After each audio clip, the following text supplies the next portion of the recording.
इस वीडियो में बात करने वाले हैं कक्षा 9वीं की विषय गणित पाठ 1 संख्या पद्धति का प्रश्नावली 1.5 का 1 to 5 क्वेश्चन, यानी कि 1 से 5 तक जो क्वेश्चन है आपको इस वीडियो में पूरा व्याख्या के साथ सरल तरीके से इसमें समझा करके आपको इस एक वीडियो में बता दिया जाएगा।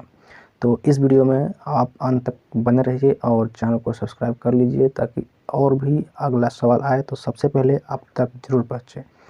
तो चलिए वीडियो को स्टार्ट करते हैं। क्वेश्चन नंबर पहला क्वेश्चन पे सबसे पहले यहाँ देखेंगे क्वेश्चन फर्स्ट का क्या बोला। पहला क्वेश्चन देखिए बोला है, बताइए नीचे दी गई संख्याओं में कौन कौन परिमेय हैं और कौन कौन अपरिमेय हैं। जो यहाँ पे संख्या दिया गया है उन संख्याओं को आप देखिए और बताइए कि कौन संख्या परिमेय है और कौन संख्या अपरिमेय है। परिमेय संख्या वह होता है जिसे हम p/q के रूप में लिखते हैं और q 0 के बराबर नहीं होता है, उसे बोलते हैं हम परिमेय संख्या। और अपरिमेय संख्या उसे बोलते हैं जिसे हम p/q के रूप में नहीं लिखते हैं, उसे हम बोलते हैं अपरिमेय संख्या। यानी कि आप ऐसे भी कह सकते हैं कि जो संख्या p/q के रूप में है वो परिमेय संख्या और जो p/q के रूप में नहीं है या फिर वो नहीं हो सकता है वो हमारा अपरिमेय संख्या कहलाता है। ठीक है, इसी पर अब बात करने वाले हैं क्वेश्चन फर्स्ट का फर्स्ट क्वेश्चन। यहाँ देखिए पहला दिया गया है 2 - √5। इसको बताना है कि ये परिमेय संख्या है या फिर अपरिमेय संख्या है। तो सबसे पहले यहाँ देखेंगे 2 क्या है, एक पूर्णांक है, ओके, और यहाँ पे माइनस है, यहाँ पे जो 5 दिया गया है 5 √5 एक अपरिमेय संख्या है यानी कि अभाज्य संख्या। तो जब हम 2 में से √5 को हटाएंगे तो ये हमारा अपरिमेय संख्या होगा, क्योंकि हम इसे p/q के रूप में नहीं लिख सकते हैं, न कि 2 में से √5 घटेगा, इसलिए हम इसको कह सकते हैं कि 2 - √5 एक अपरिमेय संख्या है, अपरिमेय संख्या है। ओके, चलते हैं सेकेंड क्वेश्चन। सेकेंड क्वेश्चन कुछ इस तरह सा है, यहाँ देखिए 3 + √23, ये ब्रैकेट के अंदर बंद है यानी कोष्ठ के अंदर बंद है, उसके बाद -√23। तो इसको इस तरह से देखिए सोल्व करके देखते हैं। ये हो जाएगा 3, ये प्लस ये √23, ये कोष्ठ के हम बाहर कर दिए, ठीक है, ये हो जाएगा -√23, ये 3 + √23 -√23। तो +√23 -√23 करेंगे तो यहाँ पे 0 हो जाएगा। क्यों होगा? क्योंकि ये +√23 है और ये -√23 है, तो दोनों को जब घटाएंगे तो क्या होगा, 0 होगा, यानी कि 0 होगा। बचेगा क्या, 3 बचेगा। तो 3 क्या है, परिमेय संख्या है या फिर अपरिमेय संख्या है? तो 3 एक परिमेय संख्या है, परिमेय संख्या है, क्योंकि हम इसे p/q के रूप में लिख सकते हैं। ओके, p/q के रूप में लिख सकते हैं। देखिए 3 है तो 3 को आप इस तरह से कर सकते हैं, कोई दिक्कत नहीं, या फिर 3 भी रख देंगे तो कोई दिक्कत नहीं। तो ये जो आपका सेकेंड है वो क्या है, तो एक परिमेय संख्या है। चलते हैं क्वेश्चन नंबर 3 पे। क्वेश्चन नंबर 3, 2√7, ये बट्टा में 7√7, जो आपका अंश है 2√7 है और जो हर है 7√7 है। बट्टा के ऊपर जो रहता है उसको अंश बोलते हैं और जो बट्टा के नीचे रहता है वो हर कहलाता है। तो जो ये संख्या दिया गया है इसमें बताना है कि परिमेय है कि अपरिमेय है। ओके, सबसे पहले इसका हल निकालते हैं, किस तरह से निकलता है ये। देखिए 2 हो गया, ये √7, ये 7 हो जाएगा और यहाँ पे √7। तो आप इस तरह से कर सकते हैं कि ये √7 और √7 कट जाएगा, बचेगा क्या, 2/7 बचेगा। तो 2/7 किसके रूप में है, तो यह p/q के रूप में है। तो यह क्या कहलाएगा आपका, यह कहलाएगा परिमेय संख्या, परिमेय संख्या, यह परिमेय संख्या, ये भी परिमेय संख्या और ये अपरिमेय संख्या। चलते हैं क्वेश्चन नंबर 4 पे। देखिए 4 इस तरह से है कि देखिए 1/√2, जब 1 को हम √2 से भाग करेंगे तो हमारा कुछ क्या बोलते हैं, सही से वैल्यू नहीं निकल पाएगा। ये पॉइंट में आएगा या फिर कुछ और अलग तरीके से आएगा, तो आप इसको कह सकते हैं कि यह एक अपरिमेय संख्या है, अपरिमेय संख्या है। चलते हैं फर्स्ट का लास्ट क्वेश्चन 5 पे। 2 पाई, 2 पाई क्या है, परिमेय है या फिर अपरिमेय है? सबसे पहले यहाँ देखेंगे 2 क्या है, 2 एक पूर्णांक है, ओके। और जो आपका पाई है, पाई क्या है, तो एक अपरिमेय संख्या है। अपरिमेय संख्या क्यों है? क्योंकि ये देखिए पाई को हम 22/7 मानते हैं, ठीक है। ये जो 22/7 है, आप इसको आप कहेंगे कि ये भी तो p/q के रूप में है। हम जानते हैं कि यह p/q के रूप में है, लेकिन ये जो पाई का वैल्यू है 22/7, ये इसका एक्यूरेट मान नहीं है, ये लगभग है 22/7। पाई के मान लगभग में 22/7 है, लगभग में, एक्यूरेट नहीं है कि ये इतना ही होगा। इसलिए आप इसको कह सकते हैं कि यह एक अपरिमेय संख्या है, अपरिमेय संख्या है। 2 पाई क्या है, तो एक अपरिमेय संख्या है। First question complete. कोई डाउट? यदि डाउट हो तो कमेंट में बताइए। चलते हैं क्वेश्चन नंबर 2 पे।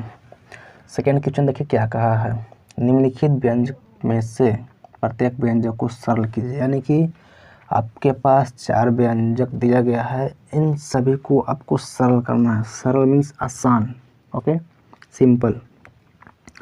सबसे पहले फर्स्ट क्वेश्चन पे चलते हैं। फर्स्ट क्वेश्चन देखिए क्या कर रहा है, 3 + √3, 3 + √3, 2 + √2, ये दोनों क्या करेंगे, दोनों को गुना करेंगे। देखिए इसको इस तरह से गुना करेंगे, ये जो 3 है, 3 को इस तरह से लिख देंगे, 3 को ये दोनों के साथ गुना करेंगे और फिर √3 को ये दोनों के साथ गुना कर देंगे। यानी कि जो 3 है इसको बाहर कर देंगे और इसको लिख देंगे 2 + √2, उसके बाद ये प्लस यहाँ पे, उसके बाद ये हो जाएगा √3, उसके बाद ये दोनों गुना कर देंगे, यानी कि 2 + √2।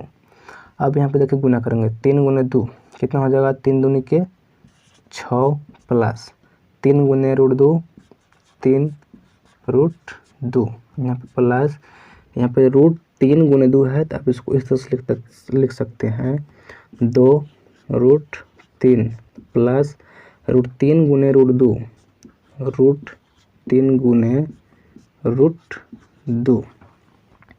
तो आप आगे इस तरह से कर सकते हैं। ये देखिए 6 के 6 हो जाएगा, प्लस ये 3 और 2 के जोड़ देंगे तो कितना हो जाएगा,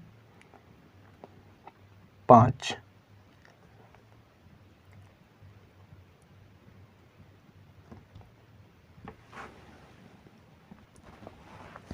छः के 6 हो गया, प्लस के प्लस कर देंगे, ये 3 √2 हो जाएगा, प्लस 2 √3 प्लस ये देखिए ये रूट में है, ये भी रूट में है, √3 × √2, तो दोनों क्या करेंगे, गुना कर देंगे, 3 दूनी के 6, यानी कि √6। ये आपका फर्स्ट का आंसर कंप्लीट। अब चलते हैं क्वेश्चन सेकंड पे। सेकंड क्वेश्चन का सेकंड क्वेश्चन, ठीक है, सेकंड पार्ट।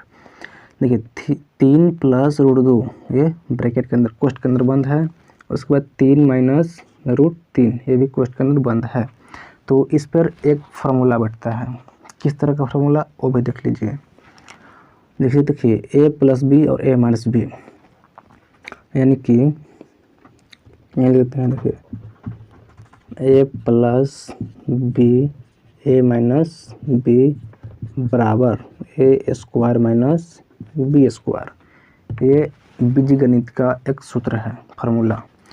तो इस फार्मूला पे आपका ये सवाल बैठेगा। जैसे देखिए आपका 3 जो है हम इसको a मान लेंगे, अब जो ये है इसको b, यानी कि 3 √3, 3 √3, ये दोनों क्या है, सेम है, यानी कि a + b, a - b, बस इसमें प्लस और माइनस का अंतर है। तो इसका फार्मूला क्या होता है, a² - b² हो जाएगा। यानी कि हम इसको कह सकते हैं कि ये 3² - √3 का स्क्वायर, इस तरह से। देखिए 3 + √3, इसको a प्लस इसको b मान लिया, ठीक है। 3 - √3, ये उतार दिया, यानी कि 3 को a और माइनस के माइनस √3 को b मान लिया। इसके आगे क्या हो जाएगा a स्क्वायर, यानी कि a जो है 3 है, यानी कि 3 के स्क्वायर माइनस b स्क्वायर, यानी b कितना है √3 के स्क्वायर, √3 के स्क्वायर। अब यहाँ देखिए जो स्क्वायर है यहाँ पे रूट है, तो स्क्वायर से रूट कट जाता है, ठीक है।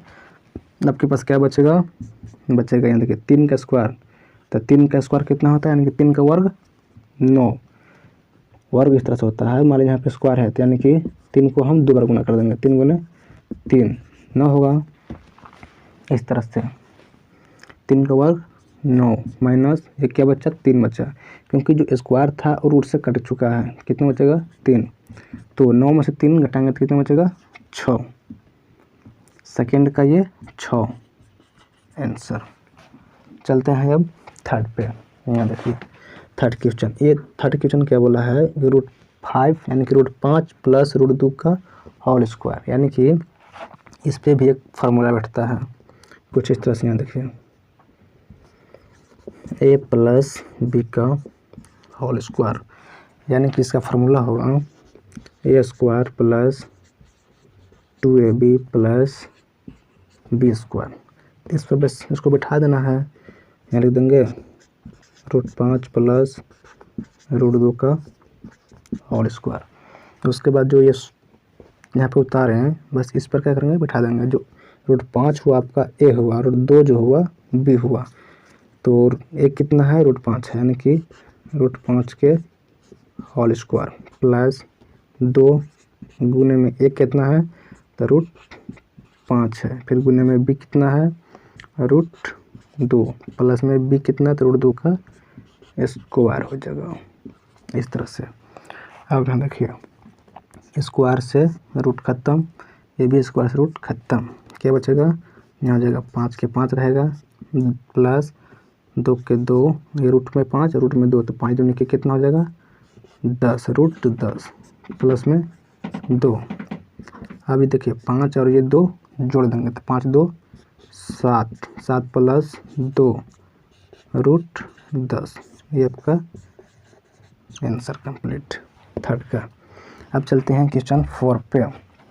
4 देखिए किस तरह से है a minus B a plus B, just second का क्वेश्चन, बस यहाँ पे प्लस माइनस था, यहाँ पे माइनस प्लस है, यही फॉर्मूला यहाँ पर भी यूज होगा। यहाँ देखिए इसको मान लीजिए a माइनस बी और ये a प्लस बी, क्या आ जाएगा a square minus B square, √5 minus √2 √5 plus √2 बराबर में हो जाएगा √5 का स्क्वायर माइनस √2 का स्क्वायर, स्क्वायर से रूट कैंसिल, क्या बच जाएगा यहाँ देखिए यहाँ बच जाएगा 5 और यहाँ माइनस हो जाएगा और ये 2 के 2, तो क्या बचेगा 5 में से 2 तो 3। ये आपका सेकेंड क्वेश्चन कंप्लीट हो गया। इसमें कहीं डाउट होगा, कहीं दिक्कत होगा तो आप कमेंट में ज़रूर बताइएगा। यदि आप समझ चुके हैं तो वीडियो को लाइक ज़रूर कर दीजिएगा, और चैनल को अभी तक सब्सक्राइब नहीं किए हैं तो चैनल को सब्सक्राइब जरूर कर लीजिएगा, ताकि आपको इस तरह का सवाल हर वीडियो में अच्छे ढंग से आपको सिखाया जाएगा। चलते हैं क्वेश्चन नंबर 3 पे। चलिए क्वेश्चन नंबर 3 पे बात करते हैं। देखिए थर्ड क्वेश्चन क्या बोला है आपको याद होगा कि पाई को एक वृत्त की परिधि C और उसके व्यास D के अनुपात से परिभाषित किया जाता है, अर्थात पाई बराबर C/D है। यह इस तथ्य का अंत विरोध करता हुआ प्रतीत होता है कि पाई अपरिमेय है। इस अंत विरोध का निराकरण आप किस प्रकार करेंगे। पाई को एक वृत्त की परिधि, यानी कि सबसे पहले एक वृत्त बनेंगे। ये देखिए वृत्त बना, यहाँ पे वृत्त बनाने के बाद बोला है परिधि और एक व्यास। ओके, तो आपका ये सेंटर हुआ मिड पॉइंट, जिसको केंद्र मानते हैं। तो केंद्र से हम ये मिलाएंगे तो यहाँ से यहाँ तक, यानी कि ये पॉइंट और ये आपका क्या हुआ, व्यास हुआ। क्या हुआ, व्यास। और आपका ये जो पूरा गोला राउंडिंग हुआ बाहरी हिस्सा, ये क्या हुआ आपका, ये हुआ आपका परिधि, जिसको इंग्लिश में बोलते हैं सरकमफ्रेंस। क्या बोलते हैं, सरकमफ्रेंस। हिंदी हो गया परिधि। परिधि को हम किससे डिनोट करते हैं, इसमें मान लीजिए सी से हम उसको मान लिए हैं, ठीक है। सी से परिधि हो गया आपका, जिसको हम सी से इसमें क्वेश्चन में बोला गया है सी, परिधि के लिए यानी सर्कमफ्रेंस। और डी फिर होता है डायमीटर, जिसको हम व्यास बोलते हैं, ठीक है। DIAMETER, डायमीटर यानी कि डी, इसमें डी माना है डायमीटर के लिए। तो अब ये देखना है कि पाई को एक वृत्त की परिधि और उसके व्यास डी के अनुपात से परिभाषित किया जाता है। जैसे पाई बराबर सी बटा डी, यानी कि पाई बराबर सी बटा डी से परिभाषित करता है। यह इस तथ्य का अंतर्विरोध करता हुआ प्रतीत होता है कि पाई एक अपरिमेय संख्या है। यानी कि आपका ये इस बारे में मतलब विरोध करता है कि पाई तो एक अपरिमेय संख्या है और ये सी बटा डी क्या है, तो एक पी बटा क्यू के रूप में, यानी कि ये परिमेय संख्या है। तो ये दोनों बराबर कैसे हो सकता है, इसके बारे में आपको निराकरण करना है। ओके, तो ये देखिए, जो आपका पाई है अपरिमेय संख्या, तो पाई को हम तो पी बटा क्यू के रूप में नहीं लिख सकते हैं, क्योंकि देखिए पाई का जो वैल्यू है, पाई का जो मान है कितना है, 22/7 है। ये 22/7 जो है, 22/7, ये पाई का एक्यूरेट मान नहीं है। जो पाई है, पाई का वैल्यू 22/7, ये एक्यूरेट मान नहीं है कि ये इतना ही वैल्यू होगा। इसलिए जो आपका पाई है हमेशा अपरिमेय संख्या होता है। उसके बाद देखिए यहाँ पे सी बटा डी है, तो सी बटा डी को यानी ई किसके रूप में है, तो पी बटा के रूप में है। इसको कह सकते हैं कि परिमेय है, मगर आप इसमें ये नहीं निवारण कर सकते हैं कि जो आपका सी और डी है ये आपका मतलब कोई पूर्णांक ही होगा, जिसे हम मतलब पी बटा क्यू के रूप में लिख सकते हैं। जैसे यहाँ पे हो सकता है 2/7, ये तो पी बटा क्यू के रूप में है। यदि इसके जगह पे कुछ और लिखा जाए, जैसे √2 हो गया, 1 हो गया, या फिर इस तरह से √2 हो गया, और यहाँ पे लिख सकते हैं 5, और इस तरह से और लिख सकते हैं 1 हो गया, √2 हो गया। मान लेते हैं हम सी को 1 मान लिए, डी को √2 मान लिए। ये तो निश्चित नहीं ना है कि इसमें जो सी और डी है इसमें कोई इसी तरह का वैल्यू पुट होगा, इसमें इस तरह का भी तो वैल्यू आ सकता है। तो आप इसको इस तरह से नहीं कर सकते हैं कि ये अंतर्विरोध है, ठीक है। तो आप इसको इस तरह से लिख सकते हैं कि यहाँ पे देखिए, जैसे पाई बराबर सी बटा डी हुआ, इसको आप इस तरह से लिख सकते हैं, जैसे इसका कोई अंतर्विरोध नहीं है, ठीक है। जैसे पाई बराबर सी बटा डी है, तब सी बटा डी को आप अपरिमेय नहीं कह सकते हैं, ठीक है। अतः आप यह अनुभव नहीं कर पाते कि सी या डी अपरिमेय है। सी और जो डी है, तो आप इसको तो अनुभव नहीं कर पाते हैं ना कि ये जो है अपरिमेय ही है, ठीक है, क्योंकि ये परिमेय भी हो सकता है, अपरिमेय भी हो सकता है। तो थर्ड का क्वेश्चन यहीं पे समाप्त होता है। चलते हैं क्वेश्चन नंबर 4 पे। आपका 4 क्वेश्चन जो है यहाँ पे आपका नहीं बनेगा, चलते हैं इसको कॉपी बनाते हैं और वहाँ पे आपको सोल्व करके दिखाते हैं कैसे वो बनेगा।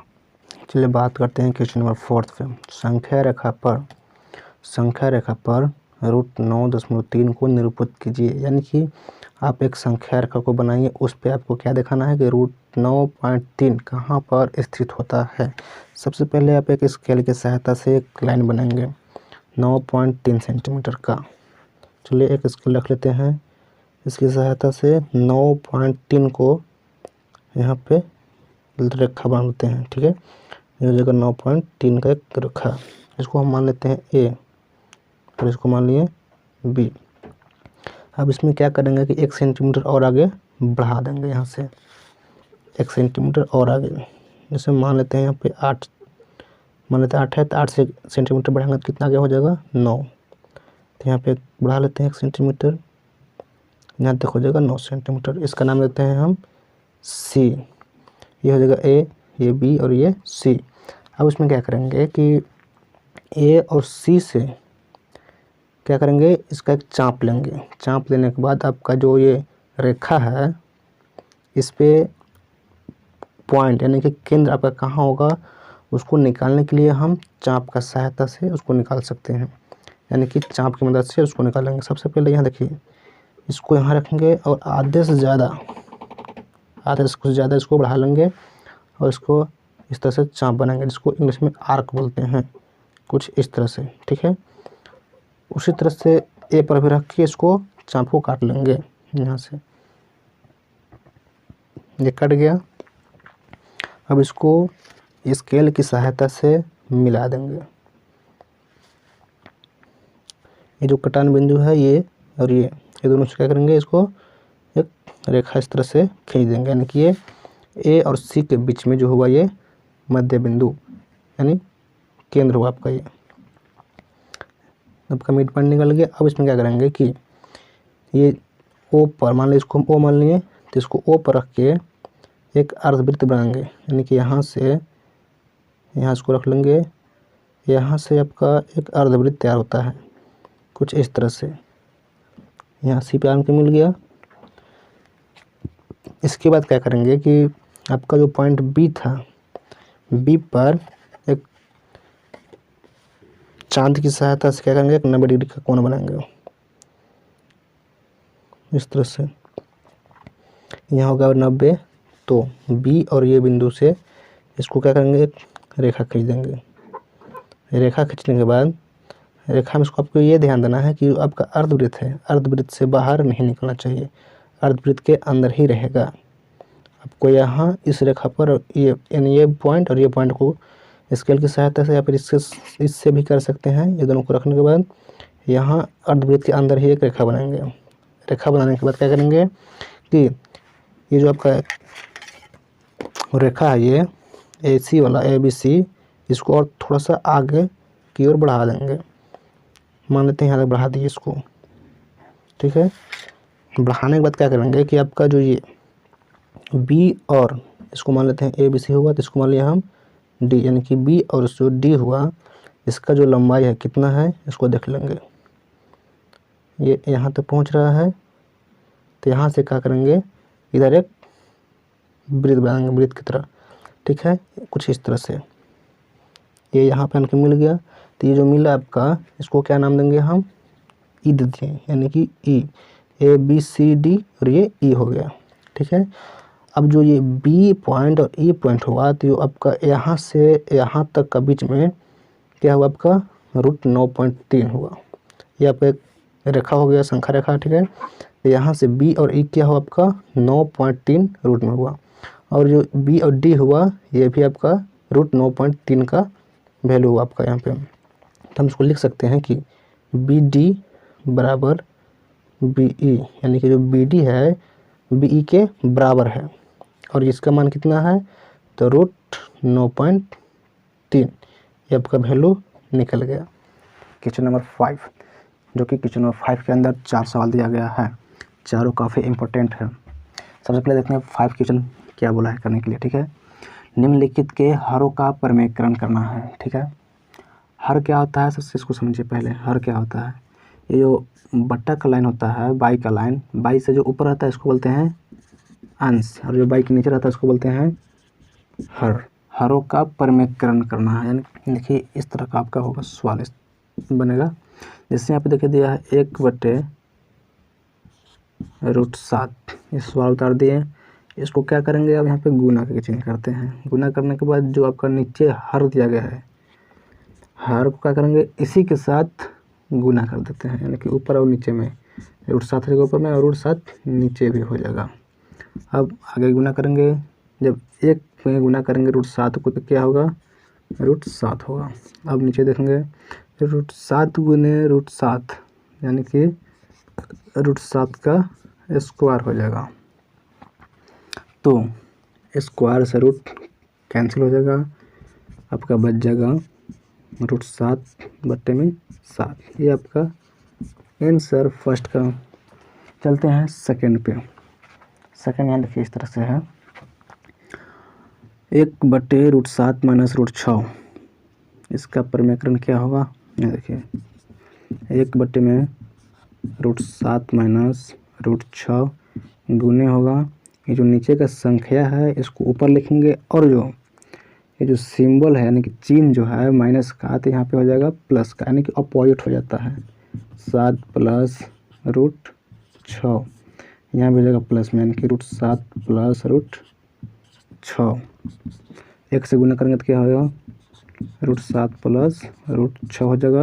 अब यहाँ देखिए a माइनस बी और a प्लस बी, इसके लिए एक फार्मूला आएगा, यहाँ पे लिख देते हैं a माइनस बी और a प्लस बी, इसके लिए होगा a² माइनस b²। इस पे आपका सवाल बनेगा। तो इसको हम मान लेते हैं a² माइनस b², यानी कि √7 का स्क्वायर माइनस √6 का स्क्वायर, स्क्वायर से रूट कैंसिल हो जाएगा, क्या बचेगा? यहाँ लिखते हैं, देखिए √7 प्लस √6 बटा में 1, क्योंकि 7 में से यहाँ क्या बचेगा? देखिए लिख देते हैं 7 माइनस 6, फिर यहाँ पे लिखते हैं √7 प्लस √6 बटा में 1, तो यानी कि √7 प्लस √6 बटा में होगा, क्योंकि देखिए एक का तो वैल्यू नहीं है यहाँ पे, आप सिर्फ इसको भी लिखेंगे तो चलेगा, एक लिखना इसमें ज़रूरी नहीं है, ये आपका आंसर हो जाएगा। चलते हैं क्वेश्चन थर्ड पे। 1/√5 माइनस √2, इसको कैसे सॉल्व करेंगे? यहाँ देखिए अच्छा यहाँ पे गुना करना है ना, मान लीजिए सवाल है आपका, तो यहाँ उतार लेते हैं 1/√5 माइनस √2, इसको क्या करेंगे? यहाँ पे परिमेयकरण करेंगे, यानी कि अपोजिट इसको गुना कर देंगे उल्टा, यानी कि ऊपर में और नीचे दोनों में गुना कर देते हैं। जो साइन है आपका ये प्लस हो जाएगा, माइनस रहेगा प्लस, और प्लस रहेगा तो माइनस हो जाएगा। यहाँ देखिए √5 प्लस √2, √5 प्लस √2, इसको आगे बढ़ा देंगे। 1 से जब गुना करेंगे इन दोनों को तो क्या होगा? √5 गुने 1, √5 प्लस का प्लस होगा, √2 गुने 1 √2 बट्टा में क्या हो जाएगा? ये देखिए a minus B a plus B, इसी फार्मूला पे ये भी बेस्ट है, यानी कि उसी फार्मूला पे ये भी आ जाएगा। तो a minus a² minus b² कर देते इसको भी, यानी कि √5 का स्क्वायर माइनस √2 का स्क्वायर, स्क्वायर से रूट खत्म हो जाएगा, क्या बचेगा? बच जाएगा √5 प्लस √2 बट्टा में हो जाएगा 5 माइनस 2। तो इसको यहाँ पे देख लिखते हैं √5 प्लस √2 बट्टा में 5 में से 2 घटाएंगे तो कितना होगा? 3, ये आपका आंसर। चलते हैं लास्ट क्वेश्चन 5 का, लास्ट क्वेश्चन 4 पे। इसको यहाँ देखिए सॉल्व करते हैं। 1 हो जाएगा बट्टा में √7 माइनस 2, इसको क्या करेंगे? ऊपरांश और हर में गुना कर देंगे, √7 हो जाएगा, यहाँ पे माइनस है तो यहाँ पे हो जाएगा प्लस, ये 2, यहाँ पे हो जाएगा √7 प्लस 2, 1 से गुना करेंगे तो कितना हो जाएगा? √7 गुने 1 तो √7 होगा, प्लस का प्लस होगा, 2 गुने 1 तो 2 हो जाएगा। ये क्या है? a माइनस बी और a प्लस बी, इसी के रिलेटेड भी है, वही हो जाएगा a² माइनस b², यानी कि √7 का स्क्वायर माइनस 2 का स्क्वायर, क्या हो जाएगा? √7 प्लस 2 बटा में स्क्वायर से रूट खत्म हो जाएगा, क्या बचेगा? 7 माइनस 2 का वर्ग कितना होता है? तो 4 होता है। उसके बाद √7 प्लस 2 बटा में 7 में 4 घटाएंगे तो 3, ये आपका आंसर कंप्लीट हो गया। 5 का 4 क्वेश्चन था, चारों क्वेश्चन इस वीडियो में कंप्लीट हो गया। तो आप इस वीडियो के काफ़ी अच्छे तरह से समझ गए होंगे, तो वीडियो को लाइक ज़रूर कीजिए और हमारे चैनल को सब्सक्राइब ज़रूर कीजिए, और इस वीडियो को अपने दोस्तों के साथ शेयर भी कर दीजिए, ताकि वो भी इस क्वेश्चन को आसानी से समझ सके और इसमें कहीं डाउट होगा तो उसको क्लियर कर सके। तो चलिए मिलते हैं अगले वीडियो में, तब तक के लिए bye, have a nice day.